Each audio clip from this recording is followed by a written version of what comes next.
नमस्कार. यश न्यूज मराठी. खरं म्हणजे मराठा स्वयंसेवक संघाचा राष्ट्रीय अध्यक्ष म्हणून मी विनम्रपणे आज मनमोहन सिंग साहेबांना आदरांजली वाहतो. एक प्रचंड ताकदीचे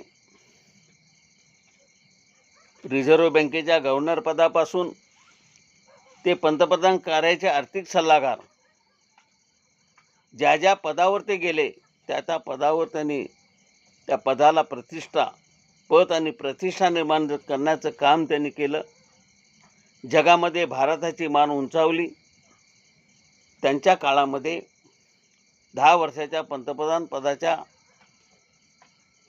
कालावधीमध्ये देशाला अत्युच्च शिखरावर नेलं. मग कृषी क्षेत्रात असेल, सहकार क्षेत्रात असेल, सगळ्या क्षेत्रात या देशाचा सर्वांगीण विकास कसा होईल, या देशाचा सर्वांगीण केवळ विकासाबरोबर मग शैक्षणिक क्षेत्रात असेल, सगळ्या क्षेत्रात सर्वांगीण विकास कसा होईल याकडे बारकाईने लक्ष देणारे, पण भारताची आर्थिक स्थिती मजबूत करणारे, जगात एक बलवान राष्ट्र म्हणून घडवण्यामध्ये एक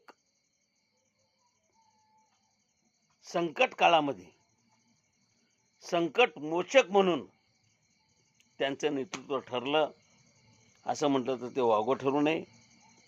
भारताला प्रतिकूल परिस्थितीत जबरदस्त आव्हान स्वीकारून भारताला सक्षम करण्याचा प्रयत्न त्यांनी केला आणि तो यशस्वी झाला. त्यांचा प्रयत्न रिझर्व्ह बँकेचे गव्हर्नर असताना सांभाळलेली त्यांनी जबाबदारी असेल, पंतप्रधान कार्यालयाचे सल्लागार म्हणून केलेलं कार्य असेल, जगाच्या स्तरावर जिथं जिथं जागतिक लेवलला त्यांना संधी मिळाली तिथं तिथं त्यांनी भारताचा उज्ज्वल इतिहासाची परंपरा तर टिकवलीच, पण सर्व स्तरावर भारताची मान उंचावण्याचा प्रयत्न त्यांनी केला. अशा एका महान सुपुत्राला, भारतीय सुपुत्राला जगानं मानवंदना दिली. जगानं त्यांना सलाम केला. त्यांच्या कार्याला, त्यांच्या कर्तृत्वाला, त्यांच्या विचारसरणीला, त्यांच्या मृदू स्वभावाला, संयमी आणि दमदार नेतृत्वाला, प्रगल्भ बुद्धिमत्तेला आज तोड नाही. आज ते आपल्यात नाही आहेत, पण त्यांच्या कर्तृत्वानं, त्यांच्या कार्यानं ते तुमच्या माझ्यामध्ये आज अमर आहेत. आणि म्हणून त्यांना भारतरत्न पुरस्कार द्यावा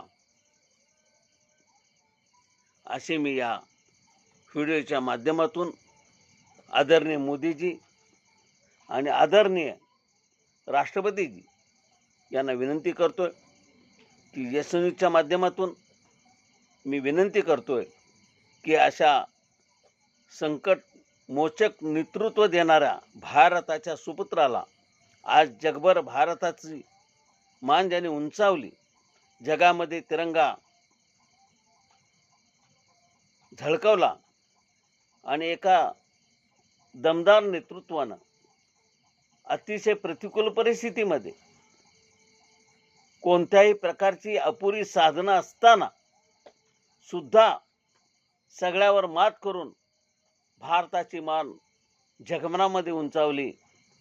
प्रतिकूल परिस्थितीतून भारताला सावरण्याचा प्रयत्न केला आणि जगभरामध्ये अतिशय ताठमानेनं भारतीयांना कुठेही जगाच्या पाठीवर गेलं तरी मनमोहन सिंगांच्या देशातून मी आलोय असं म्हणण्याची ताकद निर्माण झाली आणि भारतीय तरुणाला स्वाभिमान वाटेल अशा प्रकारचं काम त्यांनी केलं. त्याबद्दल विनम्रपणाने मी त्यांच्या आत्म्याला शांती मिळो अशी परमेश्वर त्यांनी प्रार्थना करतो. त्यांना आदरांजली वाहतो आणि मी माझं 2 शब्द हृदयगत पूर्ण करतो. जय हिंद, जय महाराष्ट्र, जय भारत.